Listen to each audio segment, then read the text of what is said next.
Big Bang.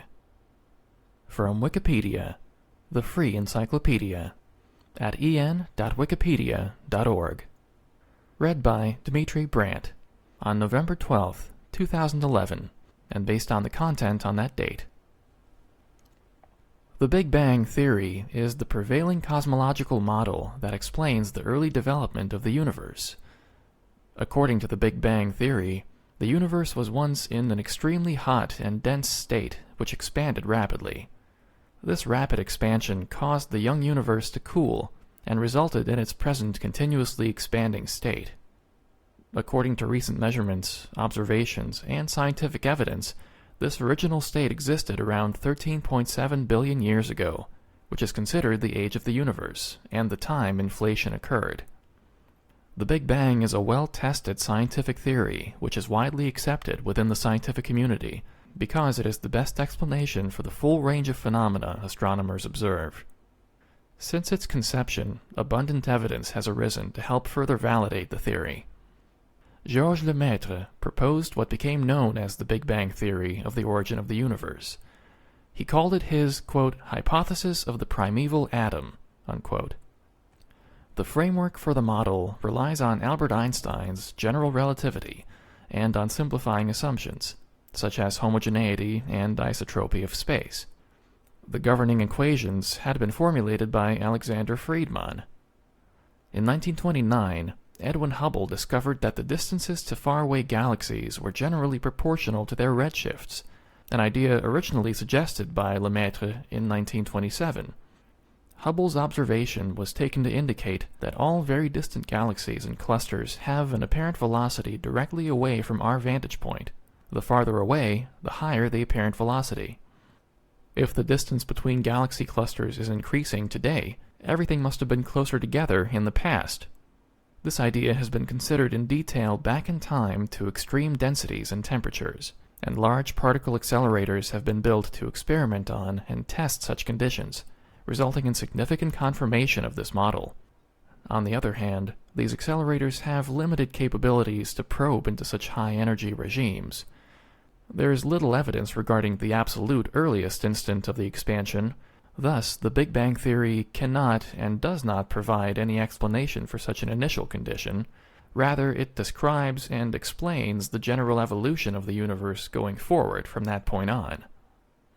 The observed abundances of the light elements throughout the cosmos closely match the calculated predictions for the formation of these elements from nuclear processes in the rapidly expanding and cooling first minutes of the universe, as logically and quantitatively detailed according to Big Bang nucleosynthesis.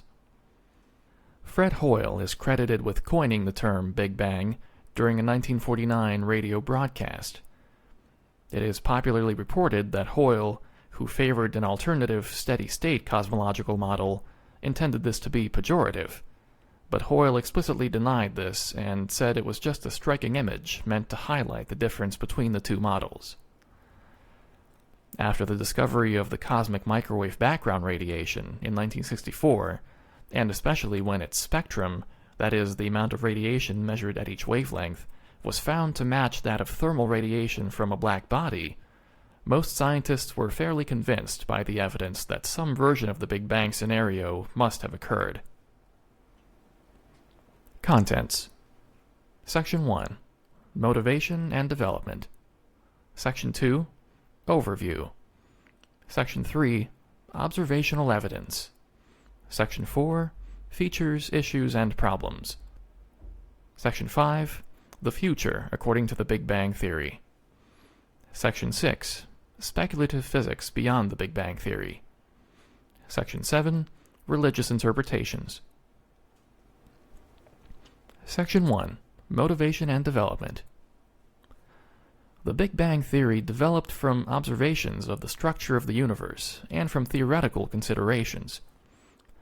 In 1912, Vesto Slipher measured the first Doppler shift of a spiral nebula. Spiral nebula is the obsolete term for spiral galaxies, and soon discovered that almost all such nebulae were receding from Earth. He did not grasp the cosmological implications of this fact, and indeed at the time it was highly controversial whether or not these nebulae were island universes outside of our Milky Way. 10 years later, Alexander Friedmann, a Russian cosmologist and mathematician, derived the Friedmann equations from Albert Einstein's equations of general relativity, showing that the universe might be expanding in contrast to the static universe model advocated by Einstein at that time. In 1924, Edwin Hubble's measurement of the great distance to the nearest spiral nebulae showed that these systems were indeed other galaxies. Independently deriving Friedmann's equations, in 1927, Georges Lemaitre, a Belgian physicist and Roman Catholic priest, proposed that the inferred recession of the nebulae was due to the expansion of the universe. In 1931, Lemaitre went further and suggested that the evident expansion of the universe, if projected back in time, meant that the further in the past, the smaller the universe was, until at some finite time in the past, all the mass of the universe was concentrated into a single point, a primeval atom, where and when the fabric of time and space came into existence. Starting in 1924, Hubble painstakingly developed a series of distance indicators, the forerunner of the cosmic distance ladder, using the 100-inch, 2500mm Hooker telescope at Mount Wilson Observatory. This allowed him to estimate distances to galaxies whose redshifts had already been measured, mostly by Slipher. In 1929, Hubble discovered a correlation between distance and recession velocity, now known as Hubble's law. Lemaitre had already shown that this was expected, given the cosmological principle. During the 1930s, other ideas were proposed as non-standard cosmologies to explain Hubble's observations, including the Milne model, the oscillatory universe, originally suggested by Friedmann, but also advocated by Albert Einstein and Richard Tolman, and Fritz Zwicky's tired light hypothesis. After World War II, two distinct possibilities emerged. One was Fred Hoyle's steady-state model, whereby new matter would be created as the universe seemed to expand. In this model, the universe is roughly the same at any point in time. The other was Lemaitre's Big Bang theory, advocated and developed by George Gamow, who introduced Big Bang nucleosynthesis, BBN, and whose associates, Ralph Alpher and Robert Herman, predicted the cosmic microwave background radiation. Ironically, it was Hoyle who coined the phrase that came to be applied to Lemaitre's theory, referring to it as this Big Bang idea during a BBC radio broadcast in March 1949. For a while, support was split between these two theories. Eventually, the observational evidence, most notably from radio source counts, began to favor Big Bang over steady state. The discovery and confirmation of the cosmic microwave background radiation in 1964 secured the Big Bang as the best theory of the origin and evolution of the cosmos. Much of the current work in cosmology includes understanding how galaxies form in the context of the Big Bang, understanding the physics of the universe at earlier and earlier times, and reconciling observations with the basic theory. Huge strides in Big Bang cosmology have been made since the late 1990s as a result of major advances in telescope technology, as well as the analysis of copious data from satellites such as COBE, the Hubble Space Telescope, and WMAP.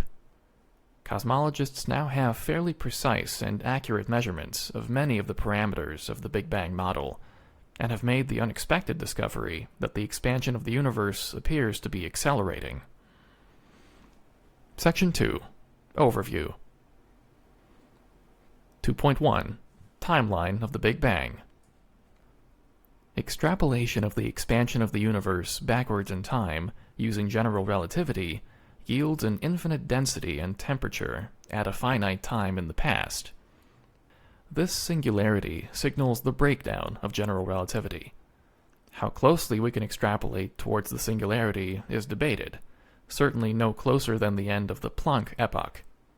This singularity is sometimes called the Big Bang, but the term can also refer to the early hot, dense phase itself, which can be considered the birth of our universe.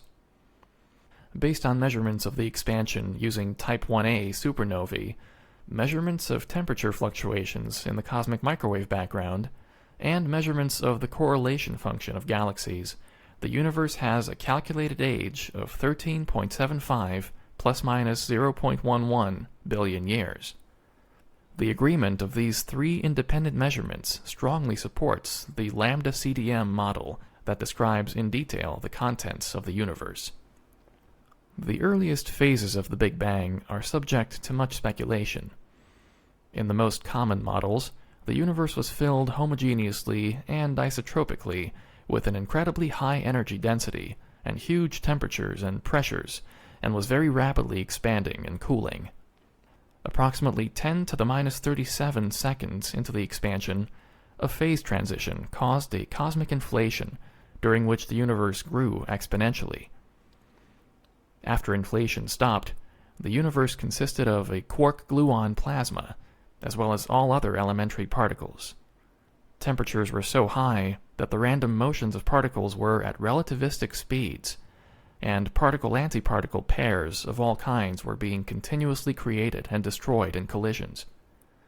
At some point, an unknown reaction called baryogenesis violated the conservation of baryon number, leading to a very small excess of quarks and leptons over antiquarks and antileptons, of the order of 1 part in 30 million.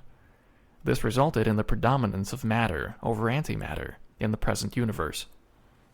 The universe continued to grow in size and fall in temperature, hence the typical energy of each particle was decreasing. Symmetry-breaking phase transitions put the fundamental forces of physics and the parameters of elementary particles into their present form. After about 10 to the minus 11th seconds, the picture becomes less speculative, since particle energies drop to values that can be attained in particle physics experiments. At about 10 to the minus 6 seconds, quarks and gluons combined to form baryons, such as protons and neutrons. The small excess of quarks over antiquarks led to a small excess of baryons over antibaryons. The temperature was now no longer high enough to create new proton-antiproton pairs, similarly for neutrons-antineutrons, so a mass annihilation immediately followed, leaving just 1 in 10 to the 10th of the original protons and neutrons, and none of their antiparticles. A similar process happened at about 1 second for electrons and positrons. After these annihilations, the remaining protons, neutrons, and electrons were no longer moving relativistically, and the energy density of the universe was dominated by photons, with a minor contribution from neutrinos. A few minutes into the expansion, when the temperature was about 1 billion Kelvin, and the density was about that of air, neutrons combined with protons to form the universe's deuterium and helium nuclei in a process called Big Bang nucleosynthesis. Most protons remained uncombined as hydrogen nuclei. As the universe cooled, the rest mass energy density of matter came to gravitationally dominate that of the photon radiation. After about 379,000 years, the electrons and nuclei combined into atoms, mostly hydrogen. Hence, the radiation decoupled from matter and continued through space, largely unimpeded. This relic radiation is known as the cosmic microwave background radiation. Over a long period of time, the slightly denser regions of the nearly uniformly distributed matter gravitationally attracted nearby matter, and thus grew even denser, forming gas clouds, stars, galaxies, and the other astronomical structures observable today. The details of this process depend on the amount and type of matter in the universe. The 4 possible types of matter are known as cold dark matter, warm dark matter, hot dark matter, and baryonic matter. The best measurements available, from WMAP, show that the data is well fit by a lambda CDM model, in which dark matter is assumed to be cold, warm dark matter is ruled out by early reionization, and is estimated to make up about 23% of the matter energy of the universe, while baryonic matter makes up about 4.6%. In an extended model, which includes hot dark matter in the form of neutrinos, then the physical baryon density is estimated at about 2.3%. The corresponding cold dark matter energy is about 11%, and the corresponding neutrino density is estimated to be less than 0.62%. Independent lines of evidence from Type 1a supernovae and the CMB imply that the universe today is dominated by a mysterious form of energy known as dark energy, which apparently permeates all of space. The observations suggest 73% of the total energy density of today's universe is in this form. When the universe was very young, it was likely infused with dark energy, but with less space and everything closer together, gravity had the upper hand, and it was slowly breaking the expansion. But eventually, after numerous billion years of expansion, the growing abundance of dark energy caused the expansion of the universe to slowly begin to accelerate. Dark energy, in its simplest formulation, takes the form of the cosmological constant term in Einstein's field equations of general relativity. But its composition and mechanism are unknown, and more generally, the details of its equation of state and relationship with the standard model of particle physics continue to be investigated, both observationally and theoretically. All of this cosmic evolution after the inflationary epoch can be rigorously described and modeled by the lambda-CDM model of cosmology, which uses the independent frameworks of quantum mechanics and Einstein's general relativity. As noted above, there is no well-supported model describing the action prior to 10 to the minus 15 seconds or so. Apparently, a new unified theory of quantum gravitation is needed to break this barrier. Understanding this earliest of eras in the history of the universe is currently one of the greatest unsolved problems in physics. Illustration: the Hubble Ultra Deep Field showcases galaxies from an ancient era when the universe was younger, denser, and warmer according to the Big Bang Theory. 2.2. Underlying assumptions. The Big Bang Theory depends on two major assumptions: the universality of physical laws and the cosmological principle. The cosmological principle states that on large scales, the universe is homogeneous and isotropic.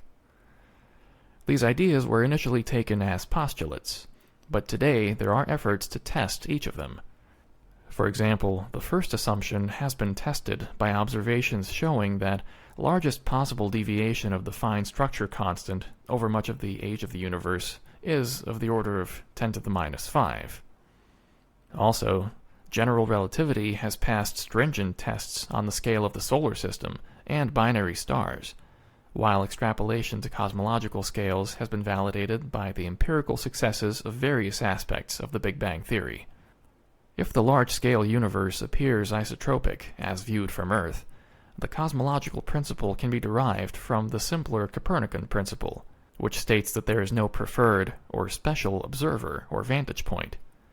To this end, the cosmological principle has been confirmed to a level of 10 to the minus 5 via observations of the CMB. The universe has been measured to be homogeneous on the largest scales at the 10% level. 2.3.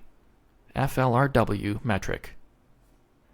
General relativity describes space-time by a metric, which determines the distances that separate nearby points. The points, which can be galaxies, stars, or other objects, themselves are specified using a coordinate chart, or grid, that is laid down over all space-time. The cosmological principle implies that the metric should be homogeneous and isotropic on large scales, which uniquely singles out the Friedmann-Lemaitre-Robertson-Walker metric, FLRW metric. This metric contains a scale factor, which describes how the size of the universe changes with time. This enables a convenient choice of a coordinate system to be made, called co-moving coordinates. In this coordinate system, the grid expands along with the universe, and objects that are moving only due to the expansion of the universe remain at fixed points on the grid. While their coordinate distance, co-moving distance, remains constant, the physical distance between two such co-moving points expands proportionally with the scale factor of the universe. The Big Bang is not an explosion of matter moving outward to fill an empty universe. Instead, space itself expands with time everywhere, and increases the physical distance between two co-moving points. Because the FLRW metric assumes a uniform distribution of mass and energy, it applies to our universe only on large scales. Local concentrations of matter, such as our galaxy, are gravitationally bound and as such do not experience the large-scale expansion of space. 2.4. Horizons. An important feature of the Big Bang space-time is the presence of horizons. Since the universe has a finite age, and light travels at a finite speed, there may be events in the past whose light has not had time to reach us. This places a limit, or a past horizon, on the most distant objects that can be observed. Conversely, because space is expanding, and more distant objects are receding ever more quickly, light emitted by us today may never catch up to very distant objects. This defines a future horizon, which limits the events in the future that we will be able to influence. The presence of either type of horizon depends on the details of the FLRW model that describes our universe. Our understanding of the universe back to very early times suggests that there is a past horizon, though in practice our view is also limited by the opacity of the universe at early times. So our view cannot extend further backward in time, though the horizon recedes in space. If the expansion of the universe continues to accelerate, there is a future horizon as well. Section 3. Observational evidence. The earliest and most direct kinds of observational evidence are the Hubble-type expansion seen in the redshifts of galaxies, the detailed measurements of the cosmic microwave background, the abundance of light elements, see Big Bang nucleosynthesis, and today also the large-scale distribution and apparent evolution of galaxies, which are predicted to occur due to gravitational growth of structure in the standard theory.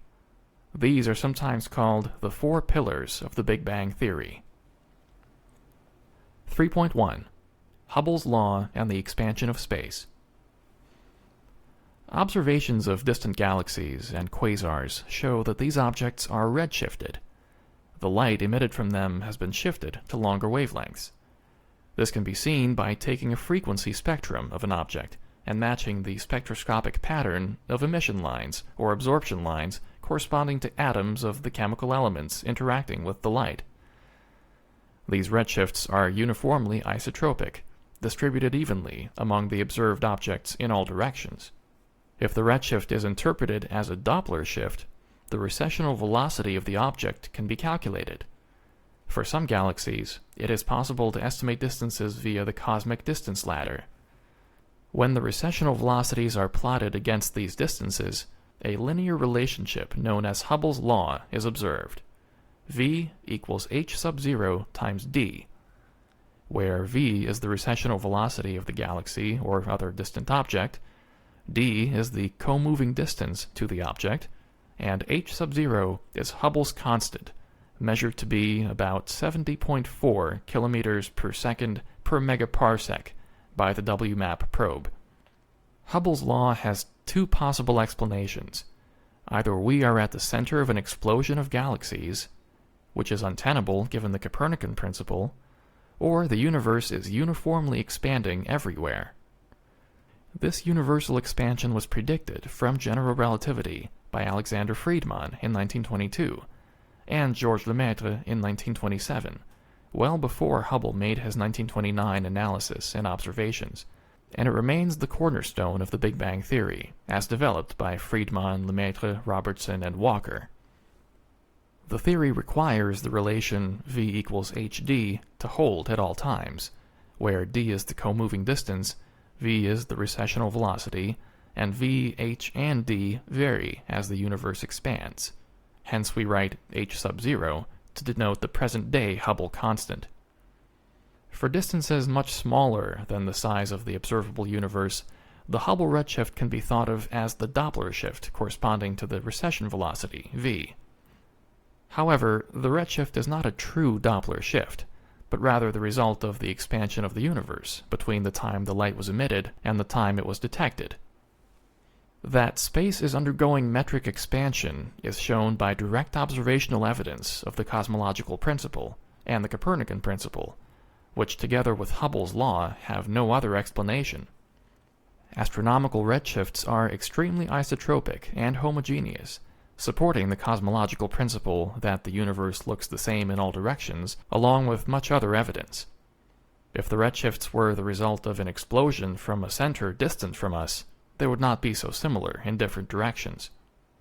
Measurements of the effects of the cosmic microwave background radiation on the dynamics of distant astrophysical systems in 2000 proved the Copernican principle, that the Earth is not in a central position on a cosmological scale. Radiation from the Big Bang was demonstrably warmer at earlier times throughout the universe. Uniform cooling of the cosmic microwave background over billions of years is explainable only if the universe is experiencing a metric expansion, and excludes the possibility that we are near the unique center of an explosion. 3.2. Cosmic microwave background radiation. During the first few days of the universe was in full thermal equilibrium, with photons being continually emitted and absorbed, giving the radiation a black body spectrum. As the universe expanded, it cooled to a temperature at which photons could no longer be created or destroyed. The temperature was still high enough for electrons and nuclei to remain unbound, however, and photons were constantly reflected from these free electrons through a process called Thomson scattering. Because of this repeated scattering, the early universe was opaque to light. When the temperature fell to a few thousand Kelvin, electrons and nuclei began to combine to form atoms, a process known as recombination. Since photons scatter infrequently from neutral atoms, radiation decoupled from matter when nearly all the electrons had recombined, at the epoch of last scattering, 379,000 years after the Big Bang. These photons make up the CMB that is observed today, and the observed pattern of fluctuations in the CMB is a direct picture of the universe at this early epoch. The energy of photons was subsequently redshifted by the expansion of the universe, which preserved the blackbody spectrum but caused its temperature to fall, meaning that the photons now fall into the microwave region of the electromagnetic spectrum. The radiation is thought to be observable at every point in the universe, and comes from all directions, with almost the same intensity. Illustration: WMAP image of the cosmic microwave background radiation. In 1964, Arno Penzias and Robert Wilson accidentally discovered the cosmic background radiation while conducting diagnostic observations using a new microwave receiver owned by Bell Laboratories. Their discovery provided substantial confirmation of the general CMB predictions. The radiation was found to be isotropic and consistent with a blackbody spectrum of about 3 Kelvin, and it pitched the balance of opinion in favor of the Big Bang hypothesis. Penzias and Wilson were awarded a Nobel Prize for their discovery. In 1989, NASA launched the Cosmic Background Explorer satellite, COBE, and the initial findings, released in 1990, were consistent with the Big Bang's predictions regarding the CMB. COBE found a residual temperature of 2.726 Kelvin, and in 1992 detected for the first time the fluctuations, anisotropies, in the CMB, at a level of about 1 part in 100,000. John C. Mather and George Smoot were awarded the Nobel Prize for their leadership in this work. During the following decade, CMB anisotropies were further investigated by a large number of ground-based and balloon experiments. In 2000 to 2001, several experiments, most notably Boomerang, found the universe to be almost spatially flat by measuring the typical angular size, the size on the sky, of the anisotropies. In early 2003, the first results of the Wilkinson Microwave Anisotropy Probe, WMAP, were released, yielding what were at the time the most accurate values for some of the cosmological parameters. This spacecraft also disproved several specific cosmic inflation models, but the results were consistent with the inflation theory in general, It confirms, too, that a sea of cosmic neutrinos permeates the universe, a clear evidence that the first stars took more than 500 million years to create a cosmic fog. A new space probe named Planck, with goals similar to WMAP, was launched in May 2009. It is anticipated to soon provide even more accurate measurements of the CMB anisotropies. Many other ground and balloon-based experiments are also currently running. The background radiation is exceptionally smooth, which presented a problem in that conventional expansion would mean that photons coming from opposite directions in the sky were coming from regions that had never been in contact with each other. The leading explanation for this far-reaching equilibrium is that the universe had a brief period of rapid exponential expansion, called inflation. This would have the effect of driving apart regions that had been in equilibrium, so that all the observable universe was from the same equilibrated region. 3.3. Abundance of primordial elements. Using the Big Bang model, it is possible to calculate the concentration of helium-4, helium-3, deuterium, and lithium-7 in the universe as ratios to the amount of ordinary hydrogen, H.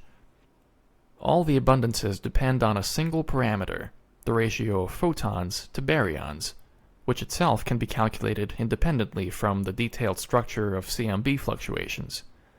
The ratios predicted, by mass, not by number, are about 0.25 for helium-4 to hydrogen, about 10 to the minus 3 for deuterium to hydrogen, about 10 to the minus 4 for helium-3 to hydrogen, and about 10 to the minus 9 for lithium-7 to hydrogen. The measured abundances all agree, at least roughly, with those predicted from a single value of the baryon to photon ratio. The agreement is excellent for deuterium, close but formally discrepant for helium-4, and a factor of 2 off for lithium-7. In the latter two cases, there are substantial systematic uncertainties. Nonetheless, the general consistency with abundances predicted by BBN is strong evidence for the Big Bang, as the theory is the only known explanation for the relative abundances of light elements, and it is virtually impossible to tune the Big Bang to produce much more or less than 20 to 30% helium. Indeed, there is no obvious reason outside of the Big Bang that, for example, the young universe, that is before star formation as determined by studying matter supposedly free of stellar nucleosynthesis products, should have more helium than deuterium, or more deuterium than helium-3, and in constant ratios as well. 3.4. Galactic evolution and distribution. Detailed observations of the morphology and distribution of galaxies and quasars provide strong evidence for the Big Bang. A combination of observations and theory suggests that the first quasars and galaxies formed about 1 billion years after the Big Bang. And since then, larger structures have been forming, such as galaxy clusters and superclusters. Populations of stars have been aging and evolving, so that distant galaxies, which are observed as they were in the early universe, appear very different from nearby galaxies, observed in a more recent state. Moreover, galaxies that formed relatively recently appear markedly different from galaxies formed at similar distances but shortly after the Big Bang. These observations are strong arguments against the steady-state model. Observations of star formation, galaxy and quasar distributions, and larger structures agree well with Big Bang simulations of the formation of structure in the universe and are helping to complete details of the theory. 3.5. Other lines of evidence. After some controversy, the age of the universe, as estimated from the Hubble expansion and the CMB, is now in good agreement with, that is, slightly larger than, the ages of the oldest stars, both as measured by applying the theory of stellar evolution to globular clusters and through radiometric dating of individual population II stars. The prediction that the CMB temperature was higher in the past has been experimentally supported by observations of temperature-sensitive emission lines in gas clouds at high redshift. This prediction also implies that the amplitude of the Sunyaev-Zeldovich effect in clusters of galaxies does not depend directly on redshift. This seems to be roughly true, but unfortunately the amplitude does depend on cluster properties, which do change substantially over cosmic time, so a precise test is impossible. Section 4. Features, Issues, and Problems. While scientists now prefer the Big Bang model over other cosmological models, the scientific community was once divided between supporters of the Big Bang and those of alternative cosmological models. Throughout the historical development of the subject, problems with the Big Bang theory were posed in the context of a scientific controversy regarding which model could best describe the cosmological observations. With the overwhelming consensus in the community today supporting the Big Bang model, many of these problems are remembered as being mainly of historical interest. The solutions to them have been obtained either through modifications to the theory or as the result of better observations. The core ideas of the Big Bang, the expansion, the early hot state, the formation of helium, the formation of galaxies, are derived from many observations that are independent of any cosmological model. These include the abundance of light elements, the cosmic microwave background, large-scale structure, and the Hubble diagram for Type 1a supernovae. Precise modern models of the Big Bang appeal to various exotic physical phenomena that have not yet been observed in terrestrial laboratory experiments, or incorporated into the standard model of particle physics. Of these features, dark matter is currently the subject of the most active laboratory investigations. Remaining issues, such as the cuspy halo problem and the dwarf galaxy problem of cold dark matter, are not fatal to the dark matter explanation, as solutions to such problems exist which involve only further refinements of the theory. Dark energy is also an area of intense interest for scientists, but it is not clear whether direct detection of dark energy will be possible. On the other hand, inflation and baryogenesis remain somewhat more speculative features of current Big Bang models.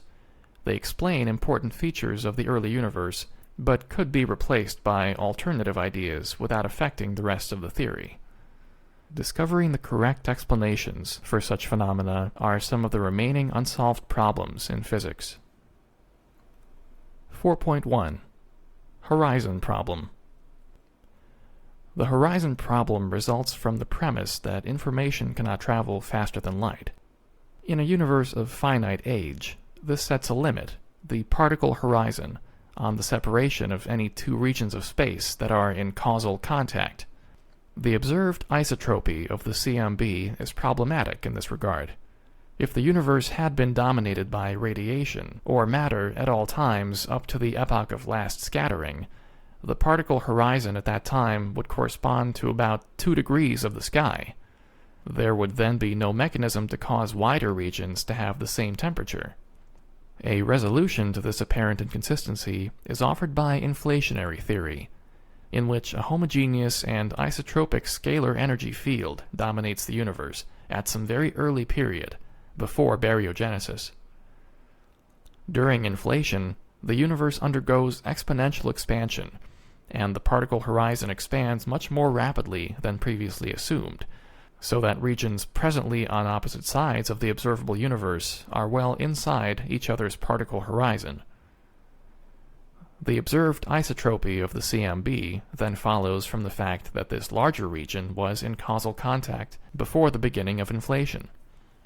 Heisenberg's uncertainty principle predicts that during the inflationary phase there would be quantum thermal fluctuations, which would be magnified to cosmic scale. These fluctuations serve as the seeds of all current structure in the universe. Inflation predicts that the primordial fluctuations are nearly scale invariant and Gaussian, which has been accurately confirmed by measurements of the CMB.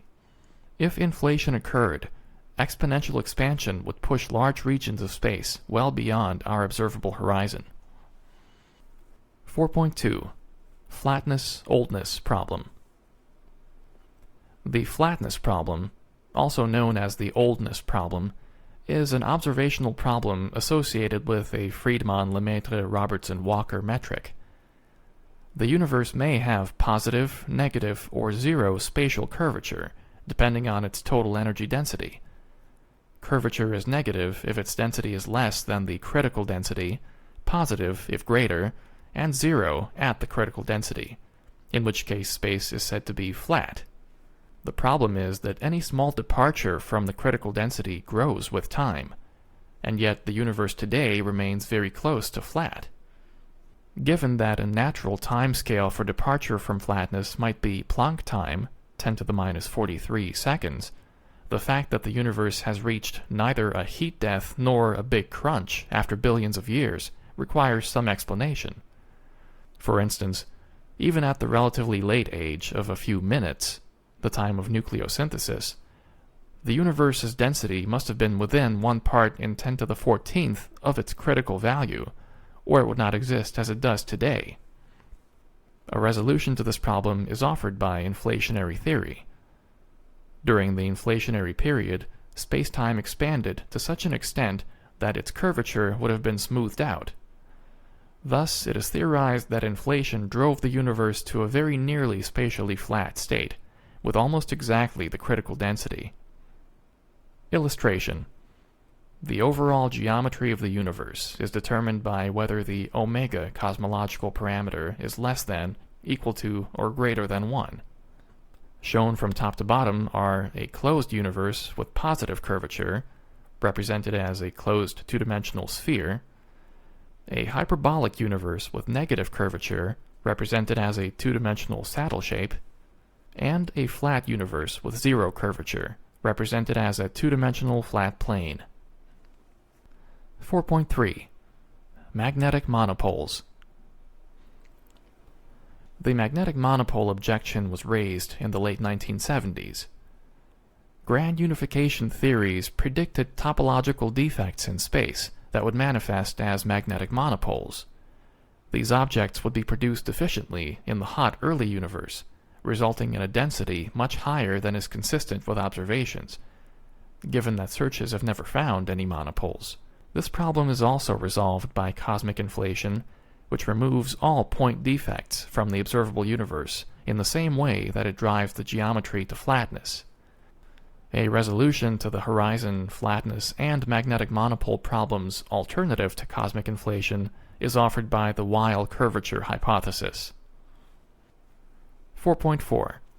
Baryon asymmetry. It is not yet understood why the universe has more matter than antimatter. It is generally assumed that when the universe was young and very hot, it was in statistical equilibrium and contained equal numbers of baryons and antibaryons. However, observations suggest that the universe, including its most distant parts, is made almost entirely of matter. An unknown process called baryogenesis created the asymmetry. For baryogenesis to occur, the Sakharov conditions must be satisfied. These require that baryon number is not conserved, that C symmetry and CP symmetry are violated, and that the universe depart from thermodynamic equilibrium. All these conditions occur in the Standard Model, but the effect is not strong enough to explain the present baryon asymmetry. 4.5. Globular cluster age. In the mid-1990s, observations of globular clusters appeared to be inconsistent with the Big Bang. Computer simulations that matched the observations of the stellar populations of globular clusters suggested that they were about 15 billion years old, which conflicted with the 13.7 billion year age of the universe. This issue was generally resolved in the late 1990s when new computer simulations, which included the effects of mass loss due to stellar winds, indicated a much younger age for globular clusters. There still remain some questions as to how accurately the ages of the clusters are measured, but it is clear that these objects are some of the oldest in the universe. 4.6. Dark matter. During the 1970s and 1980s, various observations showed that there is not sufficient visible matter in the universe to account for the apparent strength of gravitational forces within and between galaxies. This led to the idea that up to 90% of the matter in the universe is dark matter that does not emit light or interact with normal baryonic matter. In addition, the assumption that the universe is mostly normal matter led to predictions that were strongly inconsistent with observations. In particular, the universe today is far more lumpy and contains far less deuterium than can be accounted for without dark matter.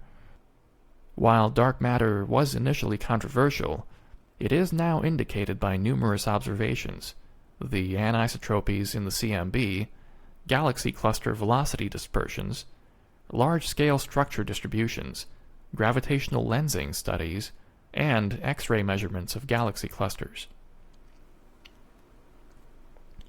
The evidence for dark matter comes from its gravitational influence on other matter, and no dark matter particles have been observed in laboratories. Many particle physics candidates for dark matter have been proposed, and several projects to detect them directly are underway.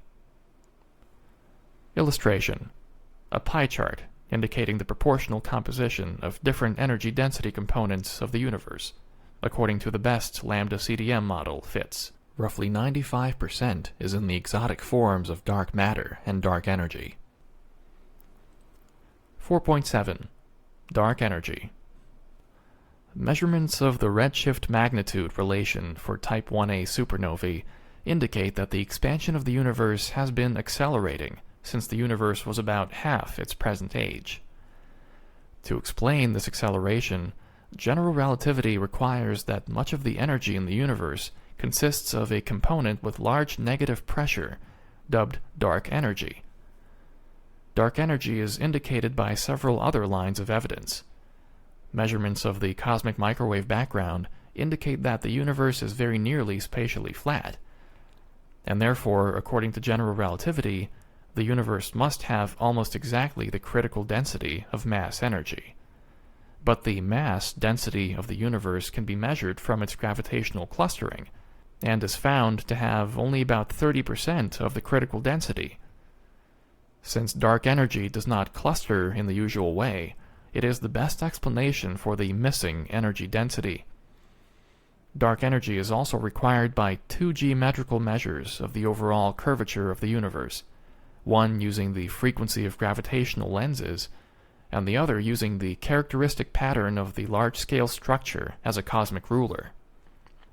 Negative pressure is a property of vacuum energy, but the exact nature of dark energy remains one of the great mysteries of the Big Bang.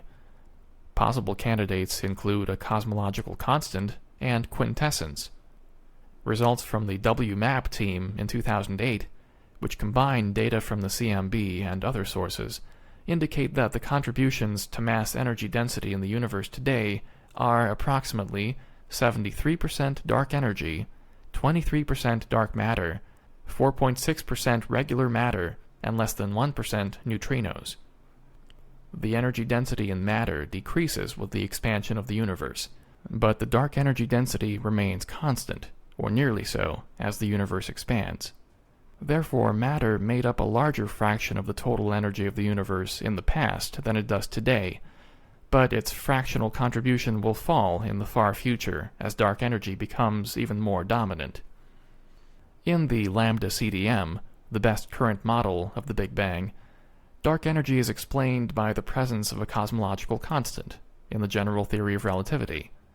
However, the size of the constant that properly explains dark energy is surprisingly small relative to naive estimates based on ideas about quantum gravity. Distinguishing between the cosmological constant and other explanations of dark energy is an active area of current research. Section 5. The future according to the Big Bang theory. Before observations of dark energy, cosmologists considered two scenarios for the future of the universe. If the mass density of the universe were greater than the critical density, then the universe would reach a maximum size and then begin to collapse. It would become denser and hotter again, ending with a state that was similar to that in which it started, a big crunch. Alternatively, if the density in the universe were equal to or below the critical density, the expansion would slow down but never stop. Star formation would cease as all the interstellar gas in each galaxy is consumed. Stars would burn out, leaving white dwarfs, neutron stars, and black holes. Very gradually, collisions between these would result in mass accumulating into larger and larger black holes. The average temperature of the universe would asymptotically approach absolute zero, a big freeze.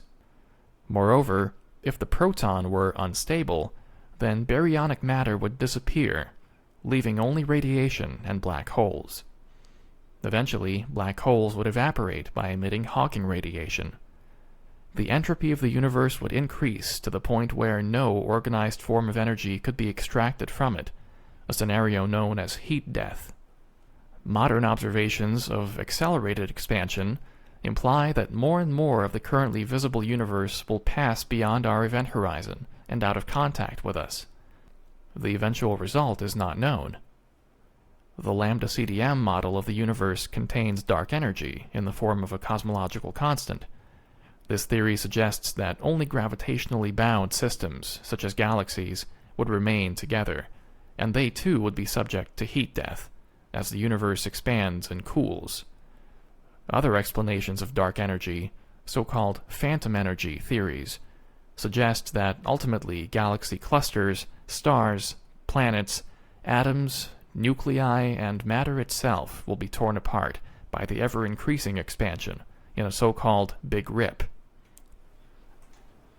Section 6. Speculative Physics Beyond the Big Bang Theory. While the Big Bang model is well established in cosmology, it is likely to be refined in the future. Little is known about the earliest moments of the universe's history. The Penrose-Hawking singularity theorems require the existence of a singularity at the beginning of cosmic time. However, these theorems assume that general relativity is correct, but general relativity must break down before the universe reaches the Planck temperature, and a correct treatment of quantum gravity may avoid the singularity. Some proposals, each of which entails untested hypotheses, are 1. Models including the Hartle-Hawking no-boundary condition, in which the whole of spacetime is finite. The Big Bang does represent the limit of time, but without the need for a singularity. 2. Big Bang lattice model states that the universe at the moment of the Big Bang consists of an infinite lattice of fermions, which is smeared over the fundamental domain, so it has both rotational, translational, and gauge symmetry. The symmetry is the largest symmetry possible, and hence the lowest entropy of any state. 3. Brane cosmology models, that's BRANE, in which inflation is due to the movement of branes in string theory.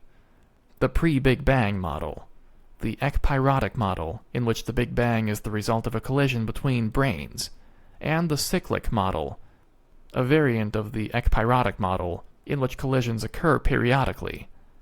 In the latter model, the Big Bang was preceded by a big crunch, and the universe endlessly cycles from one process to the other. 4.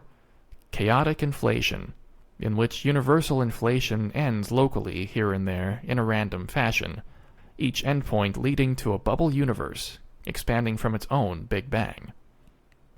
Proposals in the last two categories see the Big Bang as an event in a much larger and older universe, or multiverse, and not the literal beginning. Section 7. Religious Interpretations. The Big Bang is a scientific theory, and as such is dependent on its agreement with observations. But as a theory which addresses the origins of reality, it has always carried theological and philosophical implications, most notably the concept of creation ex nihilo, Latin for out of nothing. In the 1920s and 1930s, almost every major cosmologist preferred an eternal steady-state universe, and several complained that the beginning of time implied by the Big Bang imported religious concepts into physics. This objection was later repeated by supporters of the steady-state theory. This perception was enhanced by the fact that the originator of the Big Bang theory, Monseigneur Georges Lemaitre, was a Roman Catholic priest. Pope Pius XII declared, at the November 22, 1951 opening meeting of the Pontifical Academy of Sciences, that the Big Bang theory accorded with the Catholic concept of creation. Conservative Protestant Christian denominations have also welcomed the Big Bang Theory as supporting a historical interpretation of the doctrine of creation. Since the acceptance of the Big Bang as the dominant physical cosmological paradigm, there have been a variety of reactions by religious groups as to its implications for their respective religious cosmologies. Some accept the scientific evidence at face value, while others seek to reconcile the Big Bang with their religious tenets, and others completely reject or ignore the evidence for the Big Bang Theory. This concludes the reading of Big Bang from Wikipedia, the free encyclopedia, at en.wikipedia.org. This audio recording and the content of the article is licensed under the Creative Commons Attribution Share Alike license.